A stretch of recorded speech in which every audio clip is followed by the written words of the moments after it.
Welcome to our event on Germany and the E3. My name is Jannike Wachowiak and I'm a researcher at the UKICE Changing Europe. Today's event forms part of a series of events on the E3. That is the informal foreign and security cooperation arrangement between the UK, Germany and France. This series is hosted jointly by the UKICE Changing Europe and the Centre for Grand Strategy at King's College London. Over the course of this month, we are examining the respective strategic priorities in Germany and France and the UK, the relationships between these three countries, and the relevance of the E3 format for European security. As some of you might have seen, last week we discussed the British perspective on the E3 and British foreign policy. The video for that can be found on the UKICE video YouTube channel if you want to rewatch it. And today we are looking at Germany, and next week we're hosting a discussion on France, which is going to be followed by an in-person event on Europe and beyond on the 29th of November. So plenty of discussion on Germany, France, and the UK and the E3 this month. Today's session is focused on Germany, so let me start by introducing our excellent panel.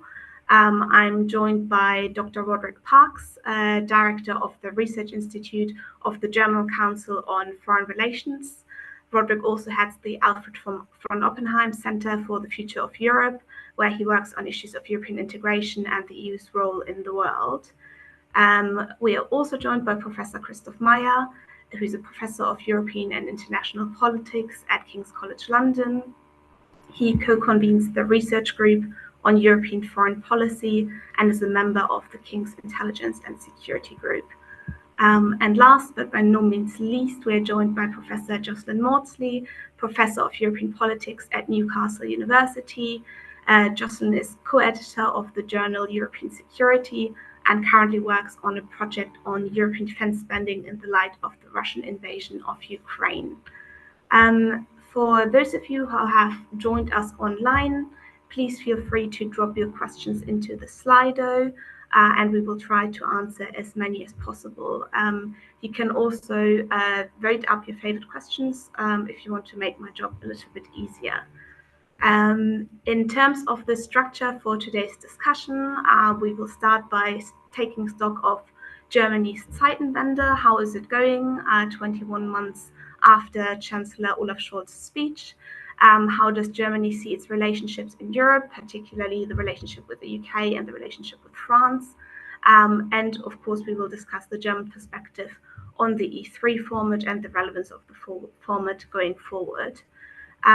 So I would like to start by taking stock of Germany's foreign, security and defense policy almost 21 months after the Zeitenwende speech. So as most in our audience will be aware, Olaf Scholz made a surprise speech to the German parliament on the 27th of February 2022, in which he said that the Russian invasion of Ukraine was a turning point for Europe, and in which he announced a radical shift in German policy as a result.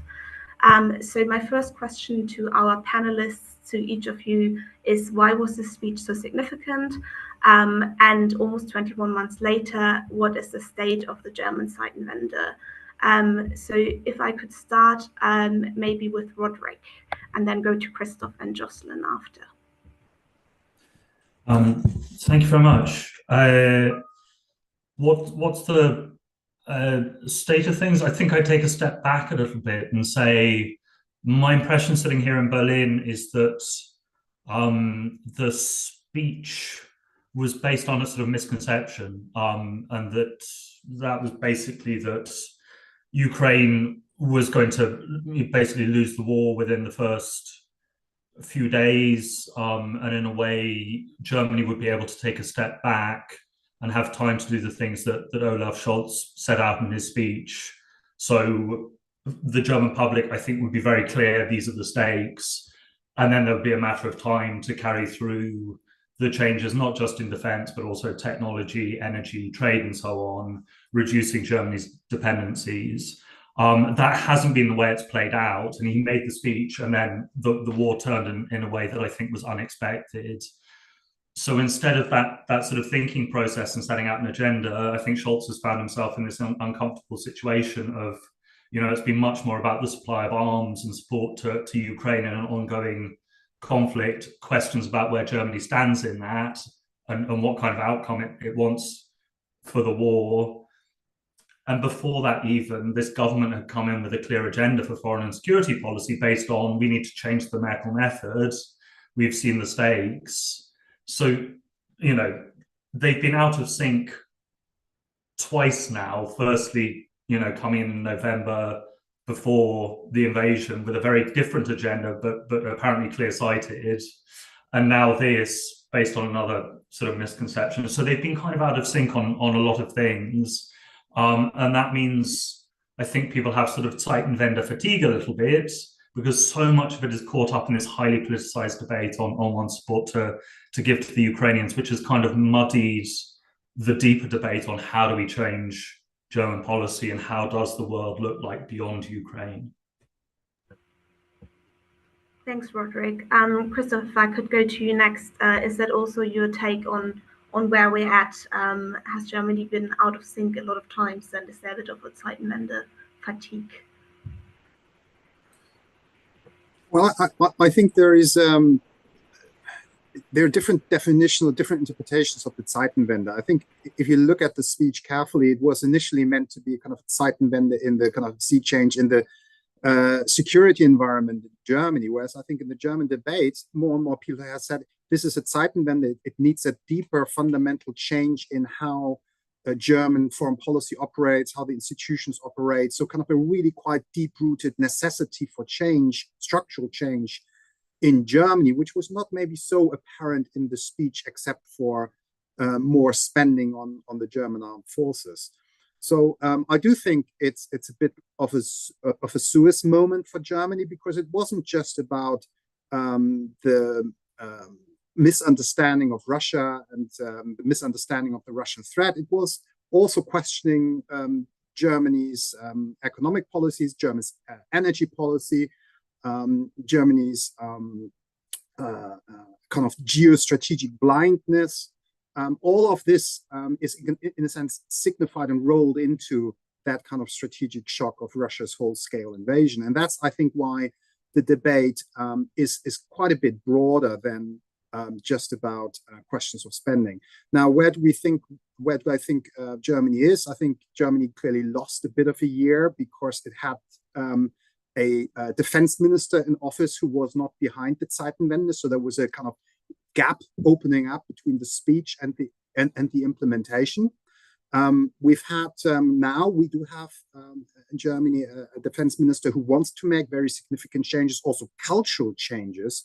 He's talking about making the German armed forces ready for war, and he's using that war and that word, and that really is very kind of sparking quite a lot of resistance in Germany. We have a kind of halfway house when it comes to defense spending, namely, at the moment, it's unclear where the money is going to come from when the special purpose fund is running out. So at the moment, the Liberal Democrats don't want to increase the regular budget to the extent that you need to fill it. So it's unclear where the money is coming from. And we do have a German national security strategy, which is great in some ways, but it doesn't prioritize well, and it doesn't create a national security council. So kind of the underlying institutional structures for the kind of strategic shift that Germany is signaling and the greater responsibility for European security are still not there. So I do think we've seen very significant changes, but I think there have been also some disappointments that Germany hasn't moved more quickly and more deeply towards the goals that it has said it wants to achieve, at least the government is saying so. Thank you, Christoph. And Jocelyn, where do you think we're at with the German Zeitenwende? And maybe to build on what Christoph just has said, in what way has the increase in spending and ambition been accompanied by a broader cultural shift in Germany about the use of military force in the political parties, but maybe also in terms of public support? That's a tricky question. I mean, I agree with a lot of what Roderick and Christoph has said. And I think for me, the national security strategy that came out last summer was, as Christoph has said, a little bit of a halfway house. It was a compromise document in many ways, and it didn't really give a strong sense of the priorities. I also agree that Pistorius has been quite the wind of change in German defence. And I think what actually came out a few days ago in terms of the defence policy guidelines is actually perhaps more significant in giving a sense of where Germany is going in defence policy. I mean, in some ways, it's a document that reminds me very much of the first ones I read of those back as a student in the late 90s. It does have that feeling of a return to some of those assumptions. But I think making it clear that back to the central mission of territorial and alliance defence, focus on the Euro-Atlantic, although there is the recognition that the Indo-Pacific is important for the international rules-based order. There is a commitment there to 2% spending on 2% GDP spending. And there's also a kind of recognition that Germany's neglected its armed forces for decades, really. And it's got a sense they're trying to revive original structures for territorial alliance defence, which had rather abandoned in favour of international crisis management. And I think this is quite important because I think that will say quite a bit about the differences between France and Germany on this, but we can come to that in a bit. I think the use of the word Kriegstüchtig is quite interesting.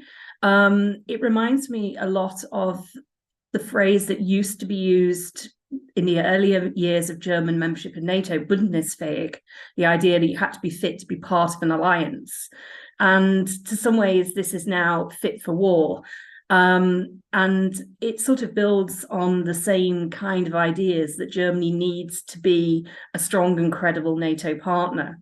Interestingly, I think there's a lot less in those defence policy guidelines on the European Union, although there is an admission that PESCO is important for Germany. And I think that's kind of quite significant because I think that's the debate that's going on at the moment about where the EU and NATO fit together on all of this. And of course, that comes into very real significance with the deliveries of arms and the EU's recognition yesterday that it won't meet the munitions target. Thank you, Jocelyn. Just to come back to a few of the documents that you already mentioned, because since the Zeitenwende speech, we've seen several kind of important documents trying to explain what the Zeitenwende means and how Germany is positioning itself. So, of course, on the 14th of June this year, the German government released the country's first ever national security strategy. Then at the beginning of July, the coalition presented its draft of the 2024 federal budget.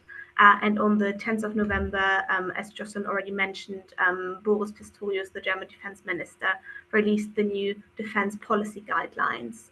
So if you kind of look at those documents and announcements, to what extent do these documents offer greater clarity about how the Zeitenwende commitments will be implemented? And maybe a second question to pick up one of the questions from the Slido, to what extent do those documents not only tell us how Germany is positioning itself vis-a-vis Russia, but also what do they tell us about Germany's position on China? Roderick, could I come back to you first? You can. Thank you. I'll pick up a little bit the strand of the conversation that you asked Jocelyn on domestic opinion as well, because I think that feeds into it. A lot of the theme of the national security strategy, the China strategy and so on, has been, as you say, signaling a little bit to partners, and the signal that Germany wants to get across, I think, is a little bit what came up in the coalition treaty right at the beginning, which is sort of Außenpolitik aus einem Guss, so just like an integrated, joined-up approach to foreign policy. I'm afraid all the documents have signaled the opposite, and we spend a lot of time actually seeing the kind of splits in the document. Is the national security strategy based on the idea of a sort of bipolar competition between China and the US, or is it about multipolarity and reaching out to partners beyond the US and in the global South and so on? Increasingly, my sense sitting in Germany, and the more they talk about strategy and becoming geopolitical, actually the more passive and unstrategic they're becoming. The more the government fails to give signals into society and to its partners, the more gridlocked its politics becomes, and the more difficult relations to France, the US, and so on become. And you hit this kind of weird thing at the moment that Germany is kind of operating outside in, that instead of taking stock of the outside world, sending signals, thinking about ends and means, it uses external shocks to kind of unblock internal politics. And it's about the different parties in the coalitions going, this event, strengthens our hand on this. And a little bit, it's about trying to unblock key partnerships. So the way they're dealing with Ukraine, and in particular on enlargement, it's become not about what can France and Germany do to help Ukraine. It's much more what transactions do we make with each other over Ukraine in order to keep the Franco-German relationship alive. So it's a very odd thing that it's kind of gone sort of outside in rather than you would for a classic strategy. And maybe just quickly, if I may, on the question of sort of German public opinion and so on, because a lot of this sort of strategizing and setting things out in documents was about sending signals internally. And Pistorius, I think, and his predecessor talked about a Zeitenwende of the mind, so getting Germans to think in a different way. Again, that for me is very backwards, because it's based on this idea that Germans don't care about international affairs. They don't win elections. They're a bunch of consumers who like, cheap products and don't ask, why is this cheap? Where was it produced? All our polling says that that's not the case, that Germans do care about foreign policy. They are prepared to pay more for products that are more expensive. But for some reason, politicians, and I'm afraid Pistorius is guilty of this as well, treats them in this way. So instead of acting quickly and then reinforcing where the societal consensus might be on foreign and security policy, there's a tiptoeing approach. Let's move very slowly on giving arms to Ukraine and so on. And it makes the idea that German society is apathetic or split actually into a fact. So that I find German politics a bit odd. Those two things are kind of the wrong way around. And what you might expect from a strategy, signaling internally into allies, it does the opposite in a way. Thank you. Christoph, would you like to either comment on what Roderick has said, or just your view on kind of all these documents that were released over the past few months, or really over the summer and this autumn, and what they tell us about how the Zeitenwende is going to be implemented and what the challenges are? Yeah, perhaps just one thought on what Roderick has said, and he's probably a little closer to Berlin politics. But my sense is that one of the key difficulties for the government has been, I think there are two difficulties. One is that there is a pacifist wing in the Social Democratic Party, and the party group leader, Matné, has been opposed to lethal drones, to nuclear sharing, to increase spending. This is still the leader of the Social Democratic Party in the Bundestag. So there is a substantial wing of his own party that never really wanted to make that change, that hasn't really reflected on why it's necessary, and that somehow needs to be brought along. So I'm not entirely sure that this is messaging to the public opinion, and it's more about keeping his party on board, because I do actually agree with what Roderick has said, that public opinion has been supportive of Ukraine, can be molded, can be persuaded, and so forth. But that kind of strategic communication is not happening. I think that the resistance in his own party is one reason, and the second reason that I don't think we discuss enough is the Liberal Democrats and their stance on taxes, on debt. It really makes it very, very difficult to kind of grow the defense budget in a way that is necessary. They didn't want to make those choices. They don't want to raise taxes. They want to keep the Schuldenbremse, the debt. So really, I think the Liberal Democrats are a bit of a national security risk, despite all their rhetoric in support of Ukraine. So there's a real issue there. And I think that's also actually interestingly reflected in the Richtlinien document, which talks about the need. So there's the commitment for 2%, but it's actually a demand. It actually raises the problem of saying, look, we have that special purpose money, but we don't have a path towards funding it from the regular budget because we don't want to make these difficult choices. So I think there's that to me is one of the biggest gaps, implementation gaps. And maybe the last bit, if you look at the national security strategy, there is a lot of friendly, strong language with regard to France. Britain is not mentioned. I think France is the only country that is mentioned in that document within the EU, at least. So a lot of very strong emphasis around partnership with France. Yet there seem to be some real issues with kind of bringing that to life at the diplomatic level. And again, maybe I'm not close enough to comment on that, but there seems to be a real gap between that sense of revitalizing the Franco-German motor and kind of making sure it works and the diplomatic reality of it. Thanks, Christoph. And we will come to the relationship with France and the UK in more detail in a second.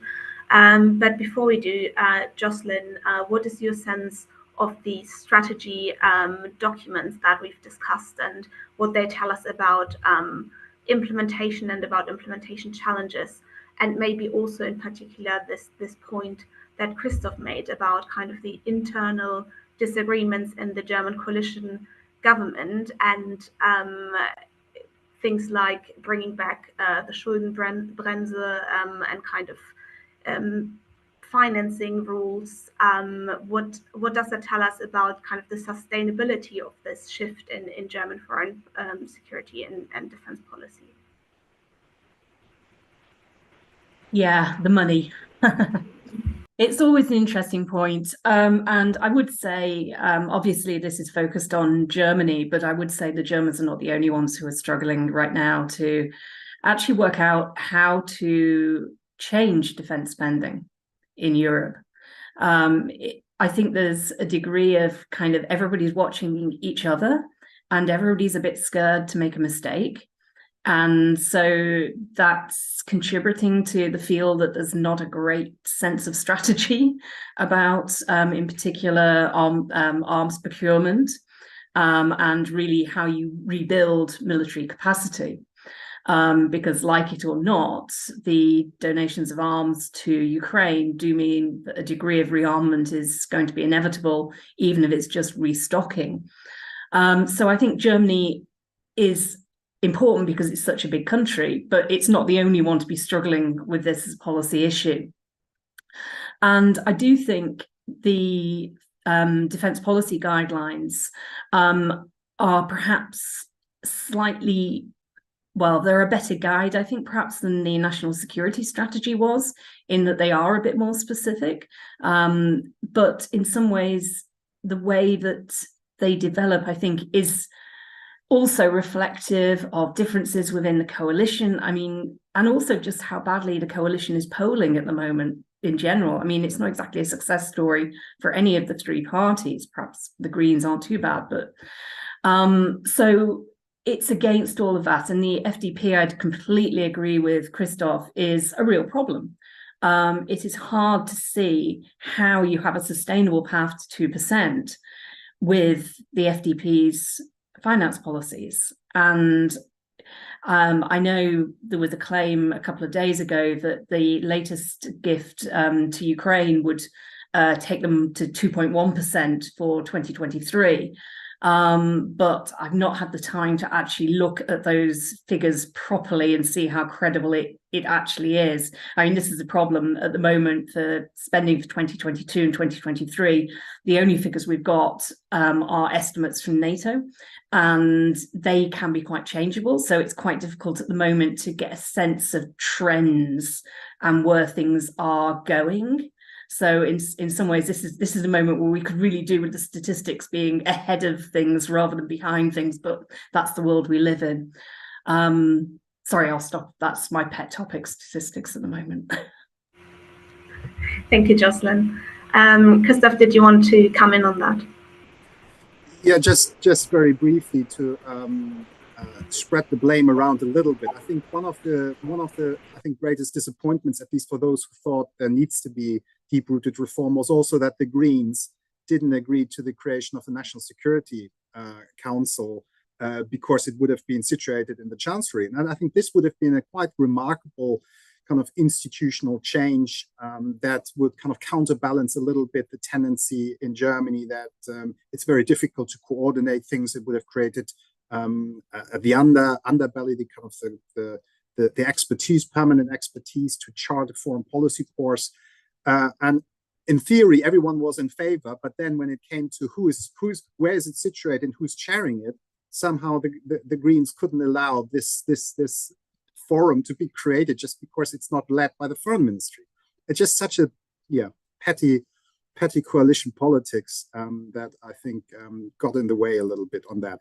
And perhaps on the money side, I think there is a question over, yes, Germany says we want to support Ukraine, but then there's, I think, a failure to recognize that there's an element of outproducing Russia. You know, one has to keep the supply up at a higher rate, and kind of making that change, that shift, that one is in a sense in a direct competition with Russia over the production of ammunition and arms, hasn't quite yet happened. Not just in Germany, in other countries as well. Even though, to the credit of Germany, I think Germany has ramped up support a lot. So I don't think it's fair anymore to say Germany is not pulling its weight, or is not really has not stepped up. It has, but I think that there needs to be the kind of underlying structural changes in defense procurement. Jocelyn knows much more about that. Jocelyn, do you want to respond to this before we then move on to Germany's relationships? I'll just say one thing very quickly, and it's that there's a major underestimation across Europe about how easy it is to ramp up defense production. It really is not easy. People look at the way that Russia is doing it, and they think they can just do it here. We can't. We're democracies. There are things like planning permission and all of the stuff that goes. We do not have, after the end of the Cold War, our desire to see the peace dividend meant that we cut back a large chunk of our defense industry. And I think some security commentators are making a real big error in assuming that if you just spend more money, you're going to miraculously have greater defense production capabilities. It's not that simple. And I think, if anything, that's a message that is not yet getting through to politicians. And that's really why the EU has just missed its target. Thank you, Jocelyn. I think this gives us a good sense on where we are at with the Zeitenwende and what the multiple challenges are. I think we could probably discuss this for the entire hour, but I'd like to move us on to Germany's relationships with its neighbours, and particularly the relationship with the UK and France. Maybe just to pick up a point that Christoph made earlier about the national security strategy, which only mentions France and the US as Germany's partners and doesn't mention the UK, for example. So, Roderick, sitting in Berlin, do you have a sense for why that's the case, and also how that's been perceived by Germany's partners?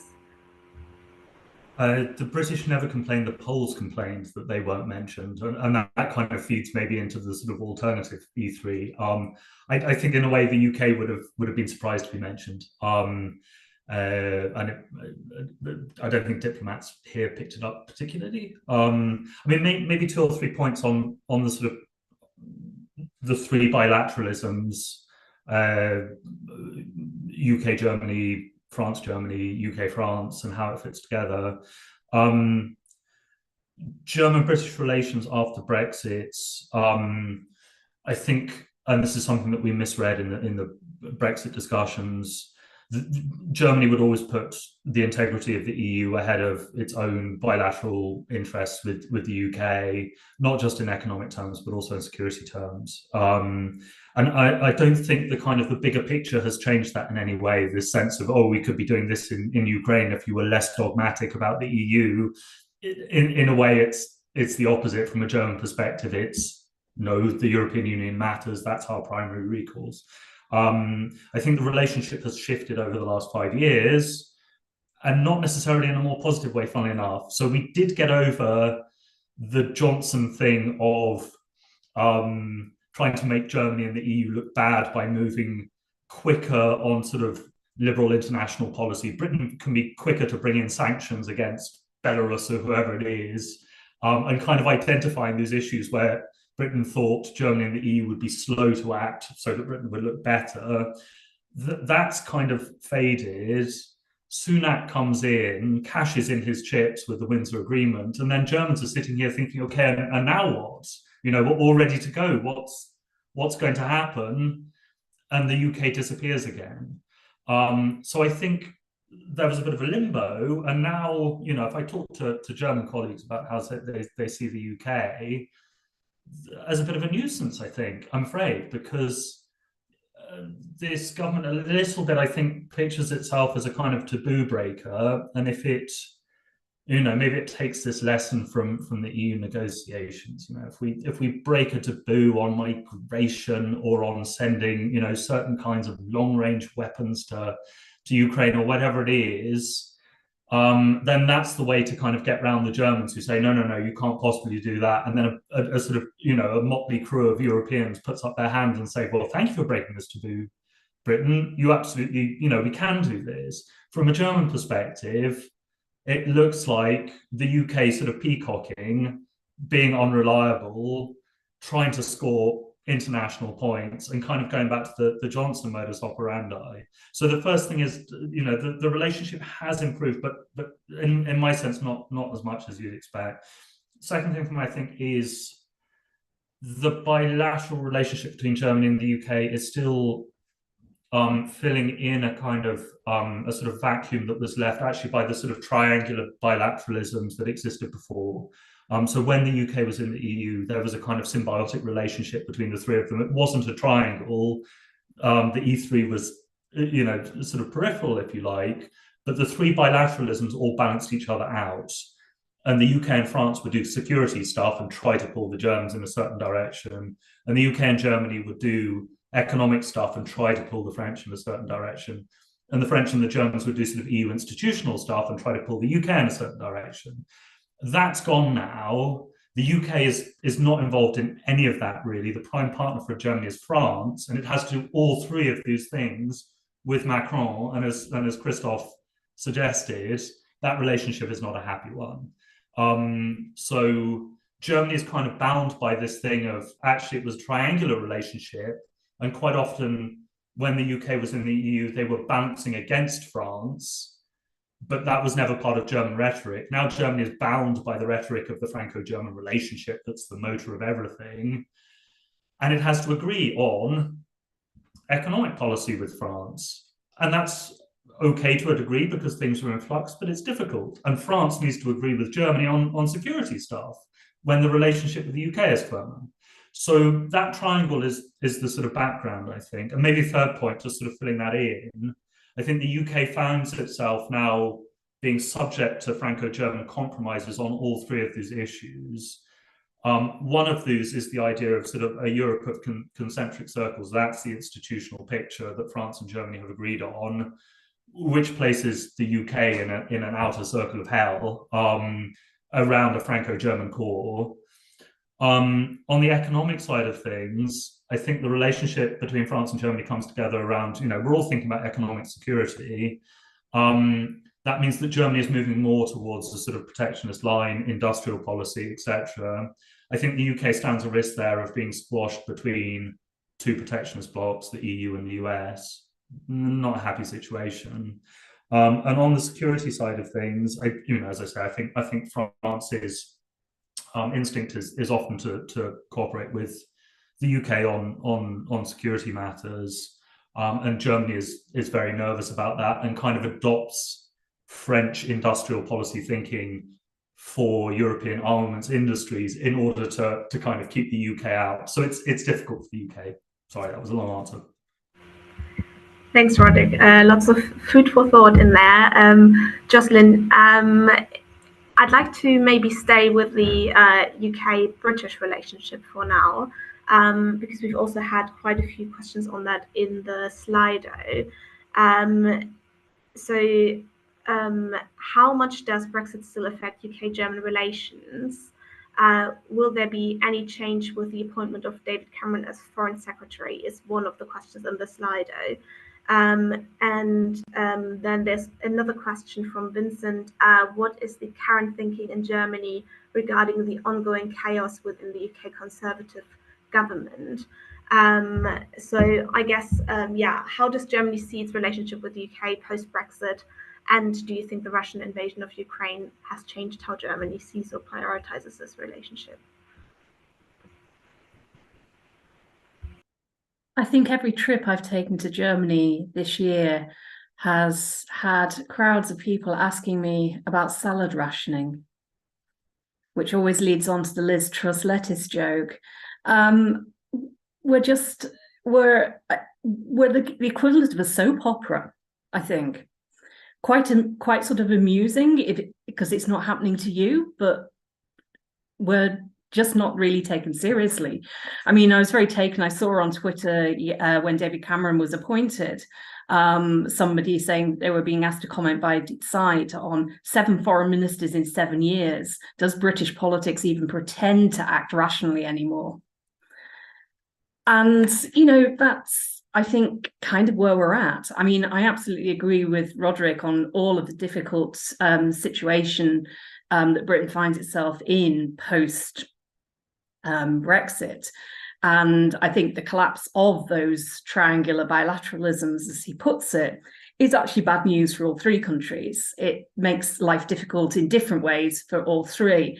But I think it's particularly problematic for the UK because there isn't an obvious way to go. And I think for Germany, firstly, not being in the EU is a real problem. And it's just the lack of reliability. So in some ways, I think there's a sort of sense of letting the clock tick down till the general election and hoping that a slightly more reliable partner may be in office in a year and a bit's time. But it will have damaged the British-German relationship. And it was always a relationship that was a convenient one within the EU, with some level of agreement on things like the budget and economic policy in general. But I think certainly Germany has never invested anything like as much in the German-British relationship as it has in the Franco-German relationship. There just is no comparison. And I think in some ways it's dangerous to consider it as an equal because it gives such a false perception of the realities of it. I mean, yes, you have many German politicians who are Anglophiles, Britophiles, but that only goes so far. The language, the culture, etc., is a form of soft power, but it doesn't alter the hard, cold calculation of, well, what help is Britain these days? What's the point? And I don't think you can blame Germany for prioritizing more reliable partners, even though when we get on to talk about the Franco-German relationship, I don't think that's in a great shape either. But we'll leave that for now. Thank you, Jocelyn. Before we move on to the German-Franco relationship, Christoph, just your sense on the UK-German relationship, and maybe because Jocelyn mentioned that the German government is a bit in a kind of wait-and-see position ahead of the expected election in the UK next year. What do you think if there's a Labour government in the UK at some point next year? Do you think what would that mean for the relationship? I think it was very interesting earlier this year that there was a paper by the German Friedrich Ebert Foundation and RUSI, which had a foreword by John Healey, the Shadow Secretary of State for Defense, and Niels Schmid, the spokesperson on foreign affairs for the Social Democrats, in which they endorsed the idea of a treaty-based security relationship between the UK and Germany, similar to the UK-France-Lancaster House Agreement. So does that mean that the relationship would be deeper, closer under a Labour government and a Social Democratic government in Germany? Okay, I think there is a bit of a paradox insofar as Germany and the UK have actually a lot of shared interest in security policy, have a lot of more in common than France and Germany on economic policy, as Roderick has rightly mentioned. There are probably also more elite, inter-elite links and cultural proximity between Germany and the UK than between Germany and France. Maybe I'm wrong, but if you just look at German media coverage, there's so much more coverage on the UK. And that, of course, has not worked to the UK's advantage over the last couple of years. But I think there is actually a lot of commonality on that side. Yet on the institutional level, there is nothing like the Aachen Treaty that Germany has with France, and this kind of mutual assistance article that Germany should actually come to the defense of France. So there is an institutional kind of a lack of an institutional anchor between Germany and the UK. And I think that could be something to work towards, but I think the reality is that trust has been lost. And once trust has been lost and damaged, it takes quite a while to recover. Germany has followed Boris Johnson very closely. And of course, the Johnson government clearly signed a deal with the intention to break it. And that has lasting consequences, I think, for relationships. So it will. So no doubt German governments will welcome a new Labour government, but they will want to see where does that go. I mean, Labour hasn't always been very united on issues of foreign policy in Europe in the past. So I think there will be a real test over how stable that particular government will be. And where does Labour want to take that relationship with Germany, but also the relationship with the EU, for instance, deeper foreign and security policy cooperation? Is that something they want to do? In what way? Where do they want to go? Because clearly at the moment, they don't want to reopen customs union, single market, and all of that. Thanks, Christoph. In the interest of time, let's move on to the Franco-German relationship. And if you read newspapers these days, I think the general consensus seems to be that the relationship is not in a good place. And I think David McAllister, the chair of the European Parliament's Foreign Affairs Committee, recently said that there is a remarkable lack of internal coordination between Paris and Berlin. Roderick, what is your view on this? Is this a fair assessment? I don't know that there's a lack of coordination. I mean, as Christoph says, through the Élysée Treaty and the Aachen Treaty, these structures exist. They exist on a technical level. They exist with people who are seconded from Paris into the Chancellery here, etc., etc.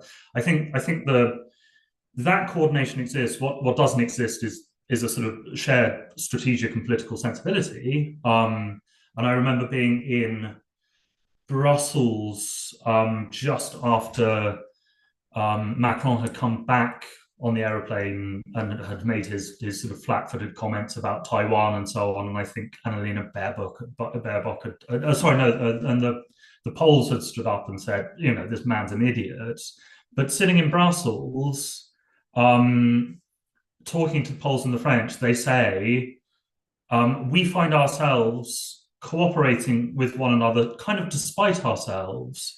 And the common denominator is that we are so fed up with the Germans' lack of strategic sensibility. And the sort of building block for both was a shared frustration around German nuclear policy. But then they sort of built on that we disagree geopolitically, as the sort of spat over Macron's, words had showed. But nevertheless, we understand geopolitics, so we can cooperate on these things. And what we both agree on is that the Germans are going to pay.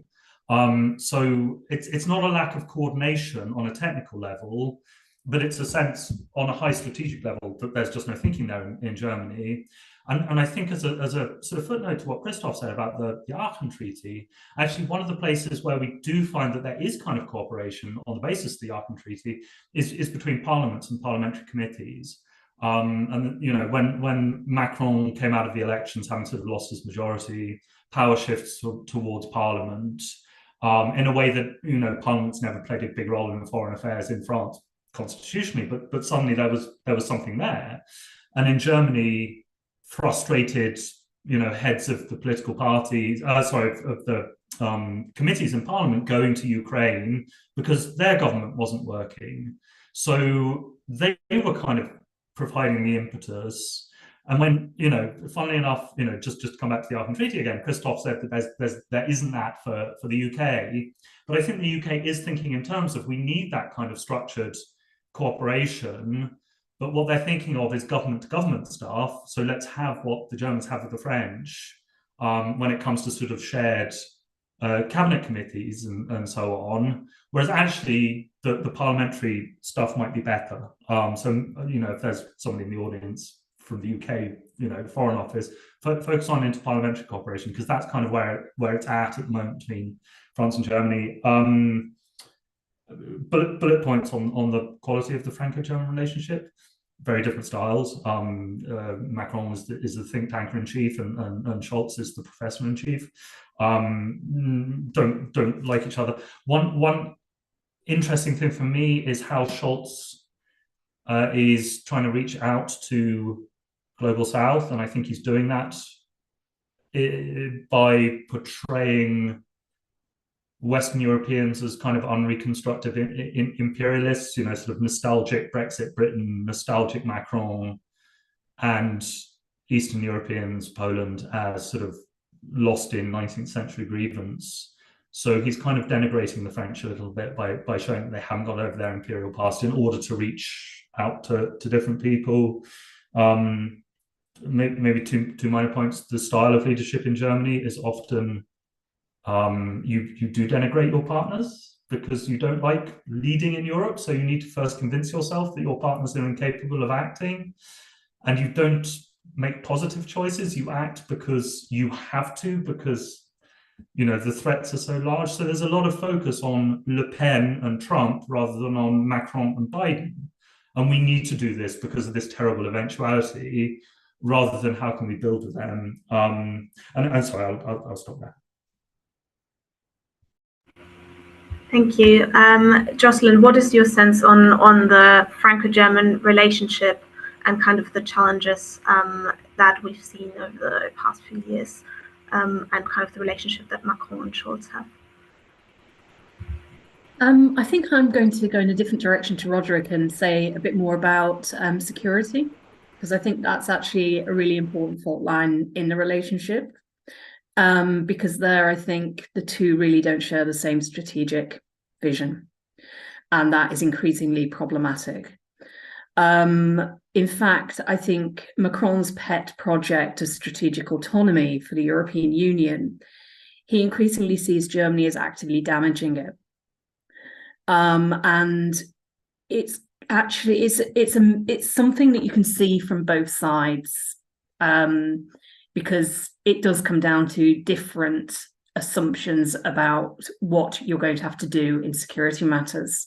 So if you look at the two big joint procurement projects, the Next Generation Tank and FCAS or SCAF, the fault lines are all around different operational requirements, well, different timetables as well.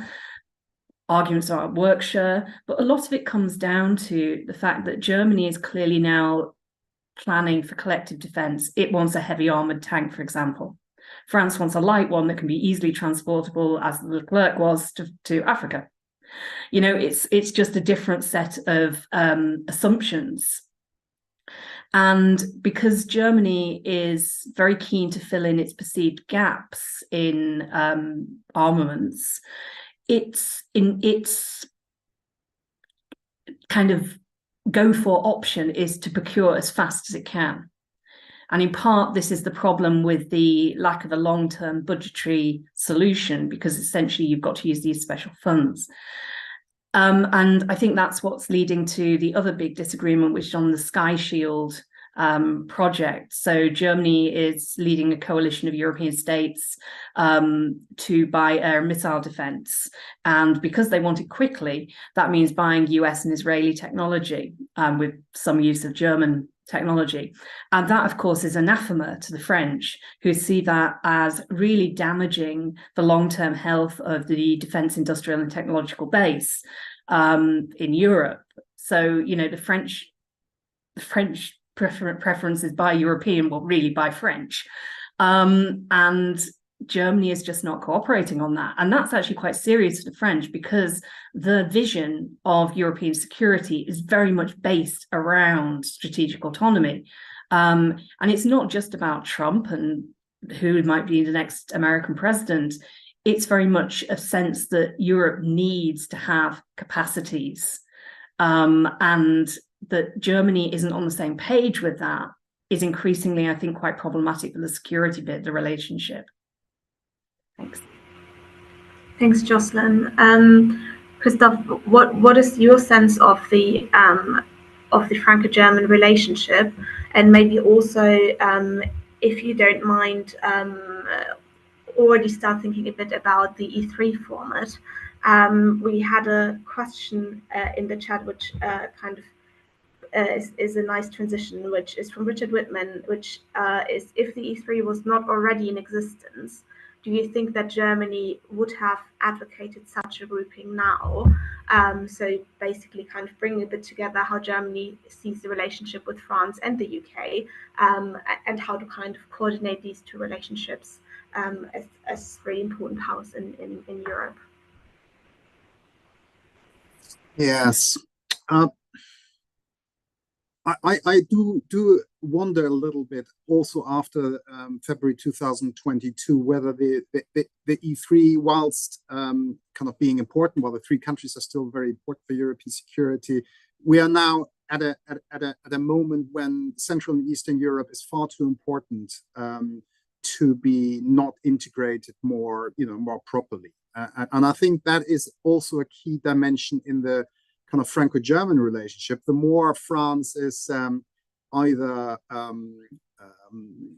strengthening its relationship to Eastern Europe, the easier it gets for Germany to have good relations to France and to kind of have a kind of shared strategic purpose around enlargement, around bringing these countries fully into that edifice. Whereas I think the more difficulties you have and the more you tend to ignore those voices, the more you're storing up difficulties as well. So I think there is the Zeitenwende was also, in a sense, a preemptive reaction to a lot of criticism from Central and Eastern Europe that Germany was highly aware of and it was feeling very vulnerable to. So I think that dimension is playing in the background, I think, of the Franco-German relationship. The other part I would probably also just mention briefly is energy policy. I think a very, very, probably the most impressive achievement of the German Zeitenwende is the decoupling from Russian energy, Russian fossil fuel exports. So with France, it has an issue with nuclear energy. So there's a constant policy difference. I mean, not an unsurmountable one, but at least there is an element of friction on energy policy between France and certainly the current government, which is of course committed to getting out of nuclear, or has already gone out of nuclear at all. So otherwise, I don't think I can say that much more. I just do think one should probably not overestimate this idea of the concert of the great powers. It doesn't sit very well with the notion of Europe. Germany is very committed to strengthening the European Union, which is a union of many smaller member states. And again, I don't think it fits so well with the current context, where Central and Eastern European countries are very, very concerned, rightly so, over their sovereignty and security. Thanks.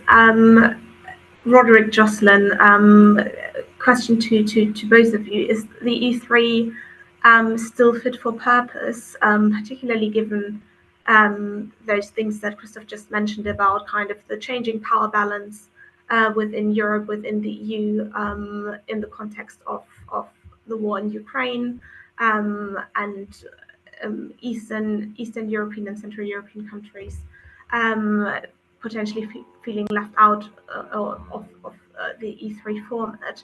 So I think, Roderick, you earlier mentioned already the idea of kind of an alternative E3. So would kind of one way of making the E3 format fit for purpose be to invite more countries into the format, or are there other institutions and formats that already exist that kind of cover that? Thank you. Yeah, so I think it is at the moment a format looking for a purpose, but I think it might find that purpose. And maybe there are 2 or 3 things. I can already first see it working in kind of crisis response fields, and that's even at a sort of think tank level. You know, we're kind of a government think tank. We have a format, that triangular format. When the US pulled out of Afghanistan and Europeans realized how limited their response was, they turned to that relationship. I think Germany is okay with that because it doesn't feel like it's replicating or challenging an EU structure. It's a crisis because we don't have that structure. So I think that's the first thing. There's a sort of, yes, in a crisis, maybe you do turn to the sort of big states, sort of a little bit a nuance to what Christoph said. Secondly, I think where sort of external multilateral institutions give you a reason to cooperate in that format, then you do. So I think that's when Germany holds, you know, a seat in the UN Security Council, or kind of caucusing on G7 stuff, might make sense to have that. And thirdly, maybe there's something around being partly an honest broker abroad, you know, getting the UK on board to, for example, in Eastern Europe, in Ukraine, because the UK has greater kind of political capital towards the Ukrainians than German French normally format. So those sort of things I think are possible. When it comes to Poland, I did say it, but I don't believe it. So I mean, you have the Weimar triangle already between these 3 countries. I worked in Poland when Donald Tusk and Radek Sikorski and so on were in government last time. They hated the format, and they felt that it was the French and the Germans kind of pre-cooked everything and then said, you know, this is what we've agreed on. I don't think it works. The fourth bit where I think the E3 might come in is, of course, with Trump. And you would say, well, shouldn't you have Poland in there? No, I don't think you can, precisely because transatlantic relations are a dividing point. Poland is sort of too anti-French, too pro-US to fit comfortably in that. But the UK, I think, does. So those are my 4 things. And the transatlantic thing is, for me, the reason why you wouldn't have Poland and you would have the UK in that format. Thank you, Roderick. Jocelyn, maybe very, very briefly, because we are running out of time, unfortunately, and I know that Christoph has to leave on time. What do you see as the purpose of the E3, and kind of maybe also what do you think could happen if we see a potential Trump 2 presidency in the US? I really agree with everything that Roderick's just said. And I think from a British perspective, if you want E3 to have a future, then Britain has to become a much more reliable international actor. You can't go peacocking around, as Roderick put it half an hour ago. That's counterproductive. The constant threats to leave the European Convention on Human Rights, counterproductive. Germany really likes the EU and it really likes international law. If you want to be a good partner to Germany, you can't be seen to be disrespecting either. You have to understand and reflect and respect that German commitment. And I think that is where I think Britain has to put in the hard work, really. The scenario of a Trump presidency or a similar person to Trump with no commitment to NATO, that's where I think there could be particular cooperation on the security front, because at that point you would have to somehow manage to revive the European pillar of NATO in a much more formal way. That wouldn't be just the 3, but I think that would be something where you would hope the 3 would show leadership on. But that's, I think probably the most possibly the most likely scenario that you'd see it in a more formal sense. but I suspect really you might just need to change your government here first.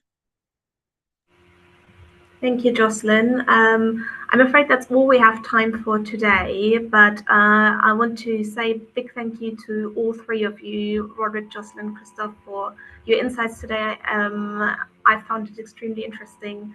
I think we could have probably discussed on kind of all topics we touched on for much longer. So thank you so much, and also thank you to our audience for joining us today and for posting questions in the Slido.